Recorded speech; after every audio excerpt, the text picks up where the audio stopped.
Iceland is known for beautiful sights, an amazing view of the northern lights, geysers, and some places that look just downright cold. Like every culture, Icelanders have proud traditions. For Iceland, beer is a huge tradition, so popular that they even have beer spas. They go as far as celebrating beer for a whole day, cleverly called Beer Day. Beer Day is a day that friends gather together for drinks and celebrate the lifting of prohibition on beer. But to understand why this day is so important, a quick history lesson is needed. Iceland is considered to first have been settled in the 19th century. There were some monks there first, but they don't count. Norse settlers, or more fun to call Vikings, made the journey from Scandinavia and established the Old Commonwealth as their government. Iceland maintained its independence for over 3 centuries until it agreed to the Old Covenant, a union between Norway and Iceland. This agreement led to the inclusion of Denmark in 1380.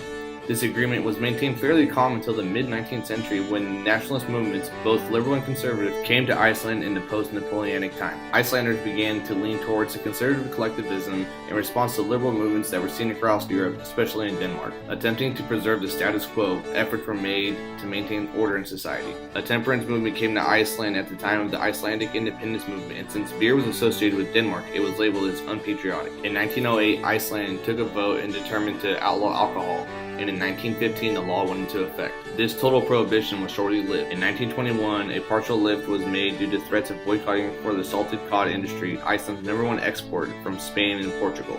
Further pressure ended prohibition in 1933 and spirits were once allowed again in the country, but beer was still banned. To counter this, people would mix vodka with Pilsner to make it more potent. And with international travel becoming more common through the years, legislation was introduced several times to attempt to legalize beer, but was never passed.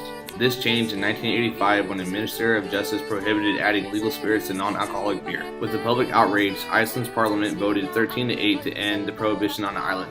The lift was put into action on March 1st, 1989, marking the beginning of Beer Day celebrations and has been celebrated every year since. The first 10 years of celebration were held in more formal events, but today the event is typically celebrated in a small group of friends. Off-premise beer is only available for sale in government-approved stores in Iceland, so you won't see kegers being thrown in backyards. Instead, groups will go to bars and have a drink, or maybe a few, and of course there are those that take full advantage of the bars being open until 4 a.m. Celebrations are seen around the world today, and Iceland is now exporting beer abroad. In a 2014 study, Icelanders ranked 36th in the world in beer consumption per capita, which may explain why the generous people of the United States, ranking 17th, held the celebration of Beer Day. Orsak därtill är deras egen skuld.